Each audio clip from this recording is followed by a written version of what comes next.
1월 19일 새벽의 말씀입니다.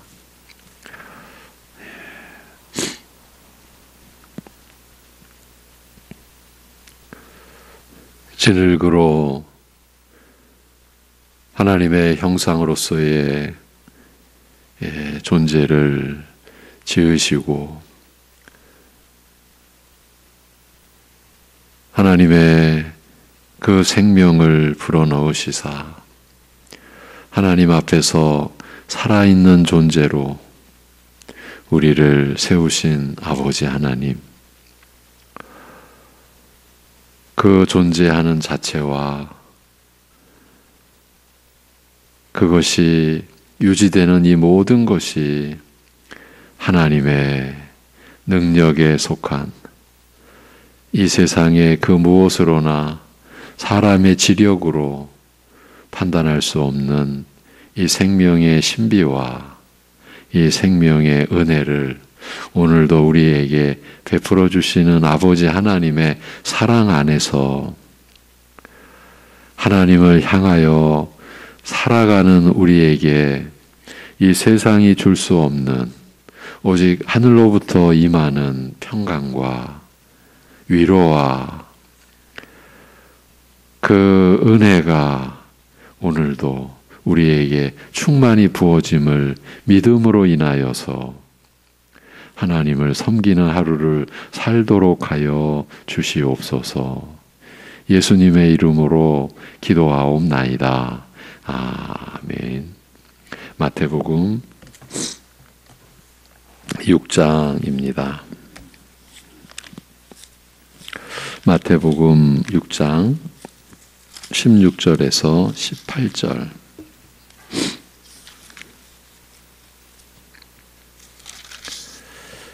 마태복음 6장 16절에서 18절.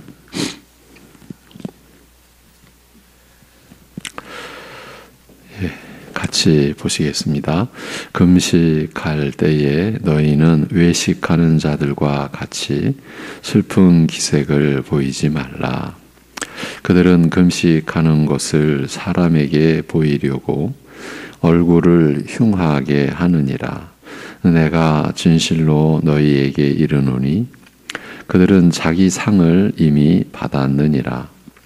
너는 금식할 때에 머리에 기름을 바르고 얼굴을 씻으라. 이는 금식하는 자로 사람에게 보이지 않고 오직 은밀한 중에 계신 내 아버지께 보이게 하려 함이라.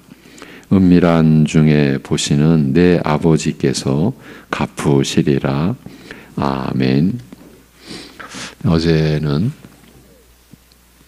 마태복음 6장 전반부의 개요를 살피면서 덧붙인 설명이 길어져서 본문은 보지도 못했습니다. 설명이 길어진 부분에 대해서는 나름대로는 그만큼 중대한 내용이라고 여겼기 때문입니다. 특히 마태복음 25장의 비유를 들어 영생에 들어가는 의인들을 향하여 주께서 이들의 의로운 행위를 칭찬하시는 말씀에 의인들이 한결같이 주여 언제 우리가 그런 일을 행하였나이까? 라고 반문하며 자신의 선행을 인정하려 하지 않는 태도를 보여준다고 하면서 이것은 이들이 스스로 자신의 의와 선행을 의식하지 않았음을 간접적으로 암시하고 있는 내용임에 틀림이 없다라고 한 부분이 더욱 그렇습니다. 결코 가볍게 볼 내용이 아니라는 뜻이었죠. 오늘 이렇게 다시 강조해 드립니다. 반드시 우리가 이렇게 되어야 합니다. 주여 언제 우리가 그런 일을 행하지 아니하였나이까? 이렇게 반문하는 사람이 되어서는 안 됩니다. 언제 우리가 안 했습니까? 영벌이 그런 사람들을 위해 준비되어 있기 때문이라고 했습니다. 저와 여러분이 하나님을 섬기는 의와 거룩을 성령님 안에서 이루어가는 생애를 살고 나서도 우리의 그 하나님의 은혜 안에서 이루어진 의와 선행을 칭찬하시는 말씀에 저와 여러분이 주여 언제 우리가 그런 일을 행하였나이까 이렇게 하나님 앞에 고백할 수 있는 우리가 되어야 하는 거죠.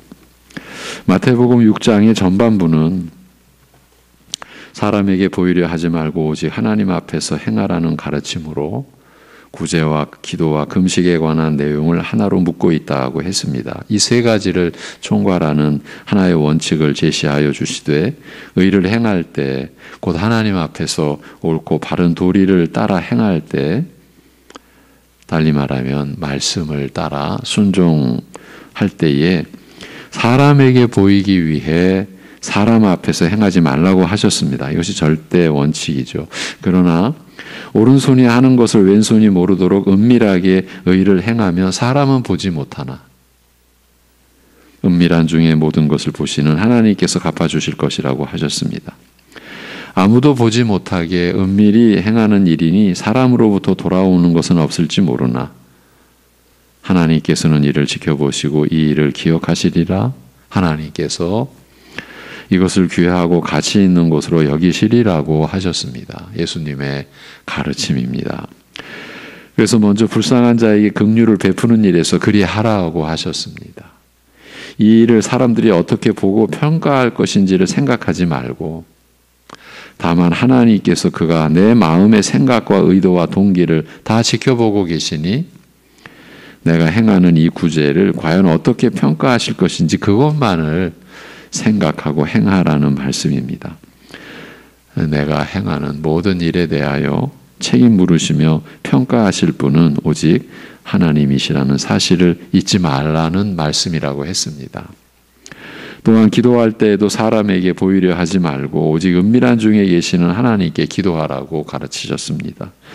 아무 뜻 없이 말만 나열하는 기도를 드리지 말 것이며 말을 많이 하여야 들으실 것이라는 생각으로 기도하지 말라고 하셨습니다. 이것은 이방인의 잘못된 종교 관행에 불과하다고 하신 것이죠. 하나님께서 내가 구하기 전에 내게 있어야 할 것을 다 아시는 나의 아버지시라는 신뢰와 믿음에서 나오는 기도라야 참된 기도라고 하셨습니다. 그러니까 우리식으로 내 간구에 귀를 기울이실까? 내가 어떻게 해야 그래도 내 이 절박한 이러한 상황과 간구에 좀 반응을 하실까? 귀를 기울이실까? 그런 상황에서 나오는 기도 요소는 안 된다고. 내게 있어야 할 것을 다 아시는 나의 아버지, 내가 구하기 전에 이미 다 아시는 그 아버지시라는 신뢰와 믿음에서 나오는 기도를 우리는 드려야 한다고. 이런 믿음의 표현이 바로 기도라는 뜻이죠. 따라서 기도할 때는 먼저 이런 믿음으로 하나님을 불러 찾을 것이며 그리고 다른 무엇을 구하기 전에 하늘에 계신 아버지 하나님의 이름이 거룩히 여김을 받으며 그의 나라와 뜻이 이 땅에 실현되기를 구하라고 하셨습니다. 그런 다음 이러한 기도의 토대 위에서 우리의 필요를 구하라고 하셨습니다. 우리의 생존이 하나님께 의존하여 있음을 알고 믿는 자로서 날마다 살아갈 힘과 은혜를 아버지께 구하라고 하셨습니다. 여러분, 우리의 생존이 우리의 존재와 이 존재가 유지되는 것이 하나님께 의존하여 있음을 알고 믿는 자로서 우리 신자들의 정체성이 이것이죠. 내 생존이 하나님께 의존하여 있음을 우리는 알고 그걸 믿고 있는 거죠. 그렇기 때문에 날마다 살아갈 힘과 은혜를 아버지께 구하라고 하셨습니다. 잠깐 옆길로 약간 가서 그러면 이 하나님을 부정하고 오히려 하나님을 대적하는 이 세상에 사람들은 우리의 생존에 대해서 우리가 존재하고 우리가 살아가는 것에 대해서 어떻게 이해하고 어떻게 규정할까요? 생명이라는 것을 저들은 어떻게 볼까요? 그저 이렇게 질문만을 드리는 것으로 넘어가겠습니다. 우리의 생존이 하나님께 의존하여 있음을 우리가 안다. 이 자체가 사실은 너무 귀하고 신비 중에 신비인 겁니다. 그래서 우리는 날마다 살아갈 힘과 은혜를 아버지께 구하며 사는 것이죠. 그 중에서도 연약한 우리에게 끊임없이 용서의 사랑을 베풀어 주실 것을 구하라 하시고, 그러니까 우리가 여전히 죄 가운데 있다라는 것을 전제로 하신 말씀이시죠. 그렇게 구하라 하시고 동시에 우리에게 베푸시는 용서의 은혜 안에 숨겨진 하나님의 깊은 뜻과 사랑을 늘 되새기라고 하셨습니다. 우리를 용서하신 하나님의 성품을 닮아 용서의 사랑을 베푸는 자가 되게 하시려는 뜻을 깊이 새기라고 가르치셨습니다. 우리를 항상 시험하여 넘어뜨리려는 악한 자의 의도에 우리를 내어주지 마시고 오히려 우리를 지켜 보호하시고 구하여 주시기를 구하라. 그렇게 기도하라고 하셨습니다.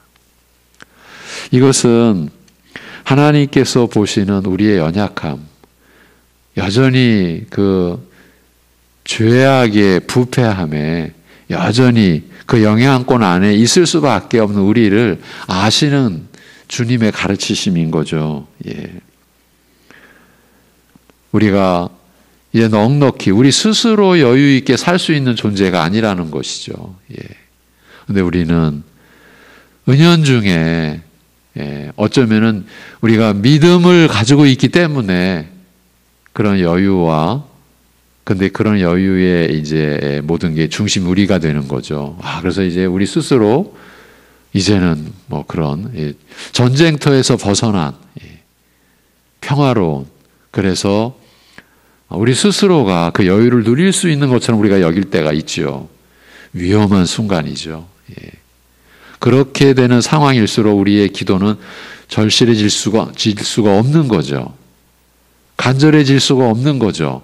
어쩌면 그러한 식으로 우리의 기도가 흘러가게 됐을 때 우리는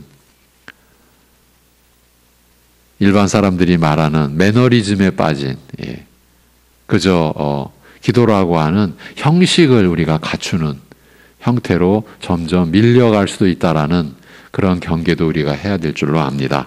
이제 오늘 말씀은 이 세 가지 중 마지막 것, 곧 금식에 대하여 가르치신 말씀을 기록하고 있습니다. 금식할 때에 사람에게 보이려 하지 말고 오직 은밀한 중에 계시는 하나님께 금식할 것이요 이렇게 하면 하나님께서 지켜보시고 갚으시리라고 가르치셨습니다. 그런데 예수님께서는 우리가 하나님 앞에서 옳고 바르게 행하여야 할 것들을 말씀하시면서 왜 구제와 기도에 덧붙여 금식을 말씀하셨는지 그 이유가 잠옷 궁금합니다. 오늘은 이 궁금함에 대한 이제 의문을 조금이나마 우리가 풀어가는 그 내용으로 말씀을 나누게 될 것입니다. 참 궁금한 거예요. 구제는 긍휼히 여기는 마음에서 나오는 행위입니다만 우리 믿는 자에게는 더욱 특별한 의미를 갖습니다. 왜냐하면 일반적인 측은지심의 발로가 아니라 하나님으로부터 긍휼을 입은 자가 불쌍하고 가난한 이웃에게 긍휼을 베푸는 것이기 때문입니다. 그러니까 하나님의 성품의 반영입니다. 구제는. 이런 의미에서 불쌍한 자에게 긍휼을 베푸는 것은 믿는 자의 삶의 근본 윤리를 나타내고 대표하기에 모자람이 없다고 할 수 있습니다. 또한 기도는 우리가 하나님께 아뢰어 모든 은혜를 받아 누리는 수단이므로 날마다 하나님으로부터 오는 힘과 은혜로 살아가는 우리로서는 기도 없이는 그 어떤 것도 할 수 없다고 해야 할 것입니다. 하나님의 은혜가 아니면 한순간도 살 수 없다는 말이나 기도 없이는 한순간도 살 수 없다는 말은 근본 뜻을 생각하면 결국 같은 말입니다. 하나님의 은혜가 없이는 못 살아, 이 말과 기도 없이는 한순간도 못 살아, 뜻을 생각하면 결국 같은 말인 거죠. 그리하여 구제와 기도와 금식에 관한 말씀 중에서 기도에 관한 가르침이 가장 많은 분량과 중심적인 위치를 차지하는 것은 어떤 의미에서 당연한 것입니다. 그러나 구제와 기도에 이어 왜 금식을 언급하셨을까요? 도대체 어떤 의미에서 금식이 긍휼을 베푸는 것이나 기도만큼 신자의 삶에서 크고 중요한 비중을 차지한다고 할 수 있을까요? 충분히 우리가 의문으로 삼을 수 있는 그런 그 내용이죠. 일반적으로 금식은 기도와 관련하여 자주 언급되므로 그저 기도에 관한 가르침에 이어 그것과 밀접한 관계가 있는 금식을 덧붙여 언급하신 것일까요? 그러나 앞서 취급한 구제나 기도가 믿는 자의 삶에서 각각 그 독자적인 의미와 큰 비중을 갖는 만큼 금식 역시 대등한 비중을 갖는다고 보는 것이 이 흐름에서 자연스러울 것입니다. 특히 세례 요한의 제자들과 바리새인들이 금식하는 관행을 따르지 않는 예수님의 제자들에 대하여 심각하게 문제를 제기한 사실을 기록한 여러 구절들, 복음서의 여러 구절들의 예는 당시 유대인들이 일반적으로 금식을 얼마나 중요하게 여겼는지, 특히 경건 생활의 필수적인 요소로 생각하였음을 간접적으로 보여주고 있습니다. 그럼에도 불구하고 금식은 이런 것이라 또는 저런 것이라고 구체적으로 규명하여 금식이 구제와 기도와 더불어 이처럼 중요하게 취급될 만하다고 설명하는 것은 쉽지 않습니다. 문자 그대로 금식은 먹는 것과 마시는 것을 일시적으로 끊는 것입니다. 그리고 일반적으로 식음을 전폐하는 행동이 갖는 것과 비슷한 의미를 가집니다. 사람이 극히 중대한 일이나 어려움을 당하게 될 때 식음을 전폐하고 그 일에 몰두하고 매달리는 행동은 믿지 않는 사람들의 경우에도 종종 발견됩니다. 음식과 물이라는 것은 사람의 생존 수단이므로 식음을 전폐한다는 것은 어떤 의미에서 생명을 내어놓는 것을 뜻합니다. 달리 말하면 사람이 죽고 사는 것만큼 또는 생사보다 더 중대한 문제에 부닥쳤다라고 생각할 때 곡기를 끊고 물을 마시지 않은 채 그 일에 몰두하고 매달리거나 슬퍼하는 것입니다. 나라의 존망과 관계된 중대한 일에 대하여 옳고 바른 주장을 펴려고 할 때, 내 생사보다 중대한 사정이나 억울함을 호소하고자 할 때 흔히 식음을 전폐하는 까닭이 바로 이것입니다. 에스더는 왕이 부르지 않았는데도 죽음을 무릅쓰고 왕에게 나아가, 그러니까 왕이 부르지 않을 때 나가는 것도 죽임 당할 그런 그 조건이 되는 그 시대에서 부르지도 않았는데 죽음을 무릅쓰고 왕에게 나아가 동족 유대인의 구명을 부탁하리라고 결심한 다음 수산성의 모든 유대인들에게 자기와 함께 사흘 동안 금식하기를 부탁하면서 이르기를, 여기서 이제 유명한 그 고백이 나오죠. 내가 죽으면 죽으리라고 하였습니다. 이런 경우 금식은 죽고 사는 것을 개의치 않는 뜻과 결심을 담은 행동인 것이죠. 오늘 말씀 가운데 금식할 때 슬픈 기색을 내지 말라, 머리에 기름을 바르고 얼굴을 씻으라고 하신 말씀을 역으로 이해한다면 본래 금식이라는 것이 슬퍼하고 침중하고 어두운 표정을 지을 수밖에 없는 중대하고 심각한 사정에서 행하여지는 것이요, 몸단장이나 얼굴 씻는 일까지 중단하고 제쳐놓을 만큼 중대하고 급박한 사정에서 행해지는 것임을 짐작할 수 있습니다.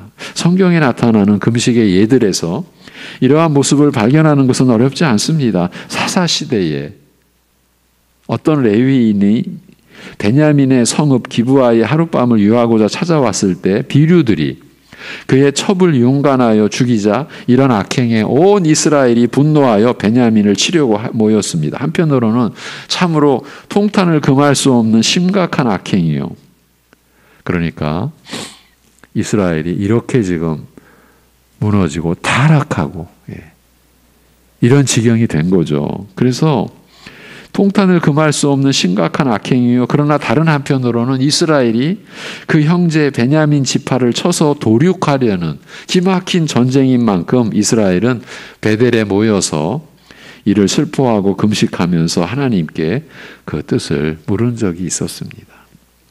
동족을 지금 도륙하여야 되는 그런 상황에서 얼마나 이들이 참담했겠습니까?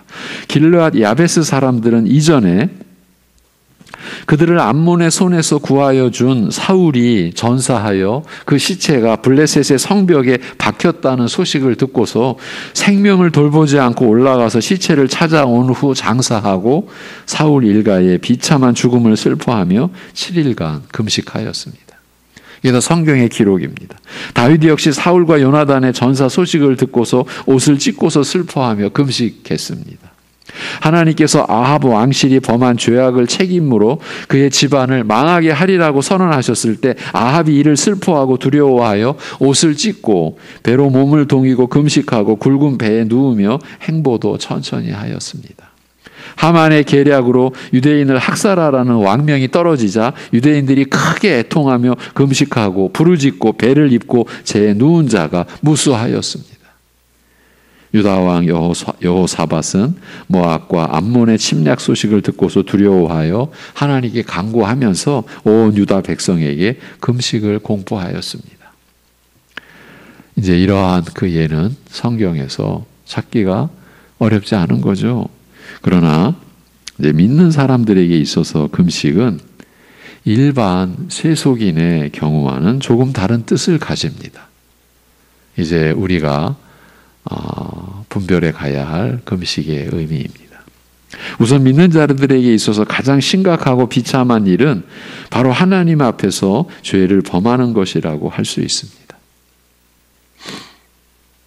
그들에게 닥치는 비참하고 두려운 일들이 다 죄와 그에 대한 하나님의 진노로 말미암음으로 불행의 근본 원인은 항상 죄이기 때문입니다. 그리하여 성경을 살펴보면 금식은 죄를 깨닫고 뉘우치며 자복하는 회개와 관련하여 가장 자주 언급되고 있습니다.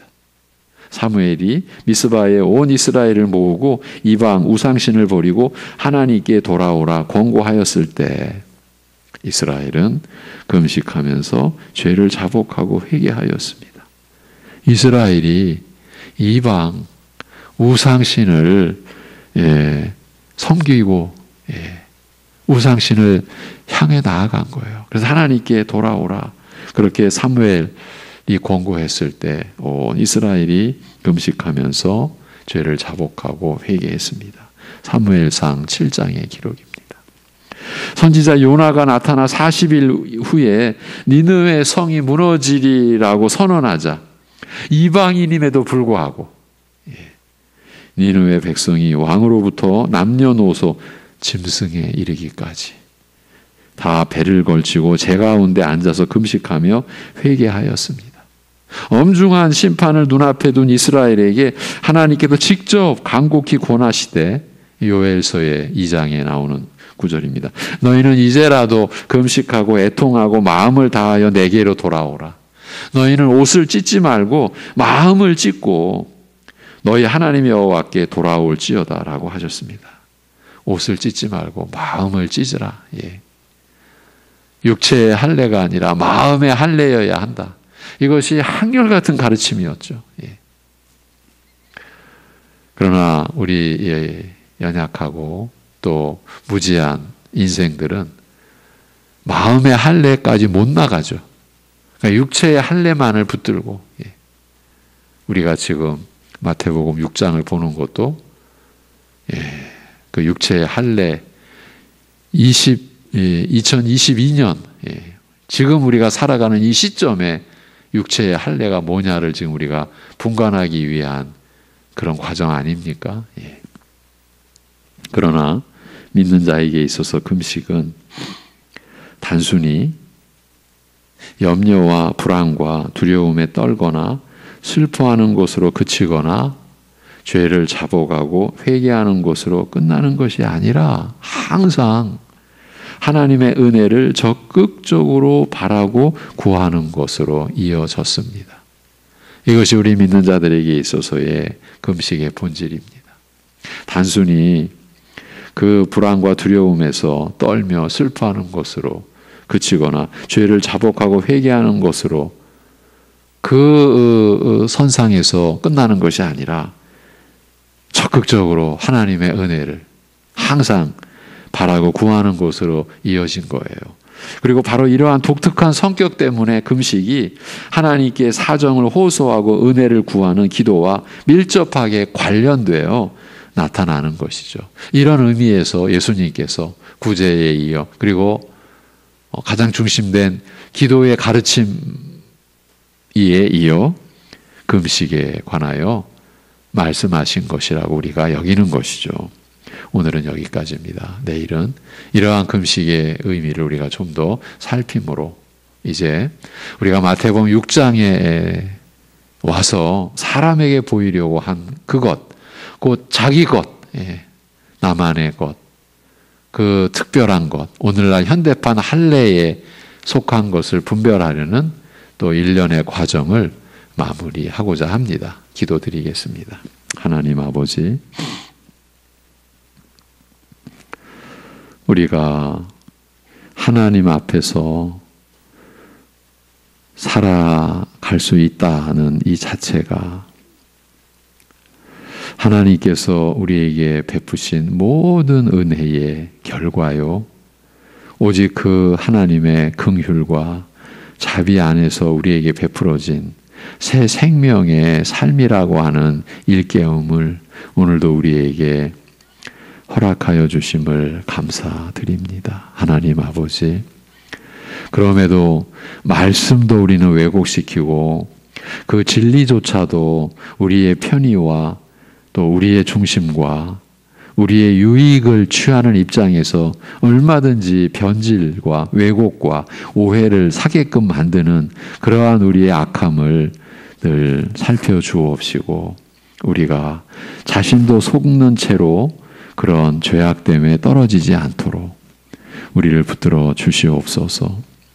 구제를 가르쳐 주시고 믿음의 기도를 가르쳐 주시고 하나님의 은혜를 더 적극적으로 구하도록 금식의 가르침까지 베풀어 주시는 예수님의 말씀을 우리가 바로 깨닫고 그리하여서 우리가 하나님의 은혜가 아니면 하나님이 주시는 날마다 베풀어 주시는 그 일용할 영육간의 양식이 없이는 우리가 우리의 존재, 우리의 생존을 결코 유지해 갈 수 없는 오직 하나님의 은혜로 우리가 사는 것임을, 우리가 육신의 양식조차도 오직 하나님의 은혜임을 그렇게 고백하고 우리가 하나님을 전적으로 의지하여 살아가기에 하나님을 구하고 하나님의 나라를 구하고 그리하여 우리의 이름은 늘 부정하고 지우고 오직 하나님의 이름이 거룩히 여김을 받기를 우리가 소원하고 간구하는 중심이 오늘의 우리의 삶 속에서도 드러나고 펼쳐지고 이루어져 가게 하여 주시옵소서. 그리하여 우리를 통하여 하나님의 뜻이 나타나고 하나님의 나라가 이루어지고 하나님의 이름이 거룩히 여김을 받는 일이 이루어지는 그 기쁨, 그 소망, 그 감사함이 우리의 모든 삶을 주장하고 이루어 가게 도와 주시옵소서. 아버지 하나님, 성령께서 우리를 붙들어 주셔서 우리가 이 세상에 취하지 않게 하여 주옵소서. 무엇보다도 자신의 그 무엇, 자신의 그 중심, 자신의 그 탐욕에 우리가 취하지 않게 하여 주시옵소서. 믿음까지도 우리의 목적과 우리의 수단으로 삼는 그러한 악한 재주가 이제 우리에게서 끊어져 갈 수 있도록 우리에게 간섭하여 주시고 우리를 붙들어 주시고 인도하여 주시옵소서. 오늘도 우리가 어떤 어려움 속에 간혹 또 여러 가지 힘든 상황 속에 있다 할지라도 우리가 말씀을 받은 자, 하나님의 약속을 소유한 자, 그래서 그 이루어진 그 영생과 하나님 나라를 소유한 자로서의 감사함과 그 기쁨이 그 모든 어려움을 넉넉히 이겨내는 믿음의 역사 속에, 성령님의 인도하심 속에, 우리 주님의 은혜 속에, 아버지 하나님의 사랑 속에 우리가 거하는 하루 되게 하여 주시옵소서. 예수님의 이름으로 기도하옵나이다.